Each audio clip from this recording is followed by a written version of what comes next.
اللہ اللہ اللہ اللہ۔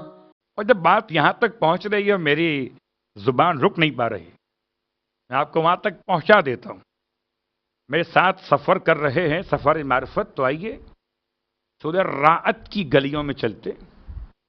سورہ رعد کی گلی نمبر 22 اور 23 ہے، اس میں خدا کے نشانات ایسے ہیں۔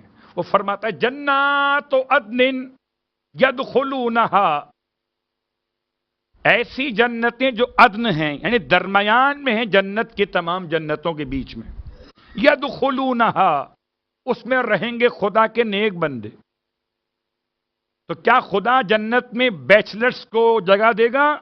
وَمَنْ صَلَحَ من آبائہم، اور ایک بیچلرز کو تو یہاں کوئی جگہ نہیں دیتا جب تک کہ بھروسہ نہ ہو خدا جنت میں کیسے جگہ دے گا۔ اگر خدا کی جنت میں جگہ بنانی ہو تو پہلے یہاں تو بنائیں۔ صلوات پڑھیں محمد و آل محمد۔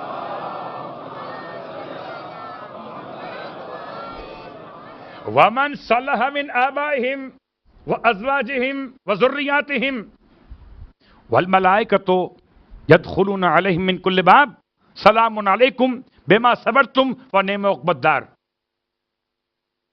سورہ رعد آیت نمبر 22 اور 23۔ الفاظ کیا ہے؟ الفاظ یہ ہیں کہ جنت میں داخل ہوں گے اہل ایمان، اور اہل ایمان داخل ہوں گے جنت میں، جنت عدن کے اندر، اور جنت عدن میں ان کے ساتھ جو نیک ان کے آبا و اجداد، نیک ان کی بیویاں اور نیک ان کی ذریت اور اولاد، پوری فیملی۔ ویزا چاہیے جنت کا، فیملی ویزا، ورنہ اکیلے جنت میں کیا مزہ آئے گا؟ یہ میں نہیں کہتا، ہو سکتا کسی کو مزہ آئے تو جنت کوئی اور ڈھونڈ لے۔ خدا کی جنت میں مجھے نہیں ملتا کہ انسان ایسا بھی ہو جو اپنوں کو یاد نہ کرے۔ اس لیے کہ جنت میں انسان پہنچ ہی نہیں سکتا جب تک کہ حقوق العباد سے نہ گزارا جائے، اور حقوق العباد میں پہلی منزل ہی بیت ہے۔ جب تک بیت میں اہل بیت سے اس کا تعارف نہ ہو جائے تب تک جنت میں جائے گا کیسے؟ اللہم صلی علی محمد۔ یہ بچے نہ ہوتے اگر اہل بیت نہ ہوتے، اگر زندگی آئلی نہ ہوتی تو آپ کو اس سماعت کے لیے الفاظ ملتے ہیں؟ نہیں۔ اللہ اکبر۔ اور چونکہ بات یہاں تک پہنچی کہ جنت میں پہنچنے والا سعید بن جبیر یا سعید بن جبیر، دو انداز سے نام پڑھا گیا آپ کا، جبیر یا جبیر، یا راوی ہیں۔ تفسیر قرآن میں ان کی بات اس طرح بیان کی گئی، کہتے ہیں کہ جب جنت میں مومن پہنچے گا تو جنت میں پہنچنے کے بعد پوچھے گا این ابی، این امی، این زوجتی، این اولادی، ابا کہاں ہیں میرے، اماں کہاں ہیں، بیگم صاحبہ کہاں ہیں، بچے کہاں ہیں؟ جنت میں پہنچ کر پوچھ رہا ہے ابا کے بارے۔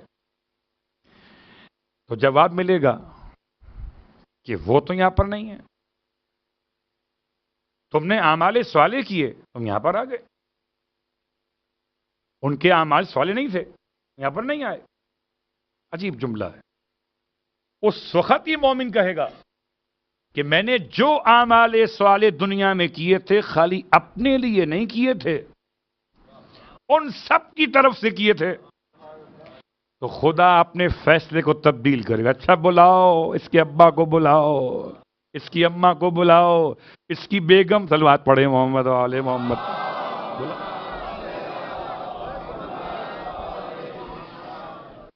تو یہ تو سورہ رعد کی بات سن لی آپ نے، اور اگر اس کے بعد بھی کوئی توانائی چاہیے ہو تو چلیے، آپ کیا ہیں؟ مومن۔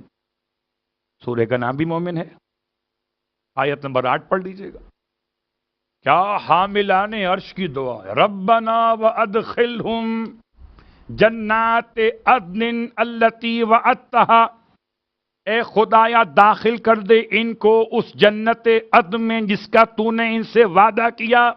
وَمَنْ صَلَحَ مِنْ آبَائِهِمْ وَأَزْوَاجِهِمْ وَذُرِّيَّاتِهِمْ، اور اے خدا ان کے ساتھ ساتھ ان کے ابا کو اماں کو جو نیک ہوں، اور داخل کر دے ان کی بیویوں کو جو نیک ہوں، اور داخل کر دے ان کے ساتھ ان کی ذریت اور اولاد کو جو نیک ہوں۔ یہ ساری باتیں آپ کے اذہان میں اتنی مضبوطی سے بٹھا دوں تاکہ آپ جب اہل بیت پر درود پڑھیں تو اپنے بیت والوں کا خیال کر سکیں۔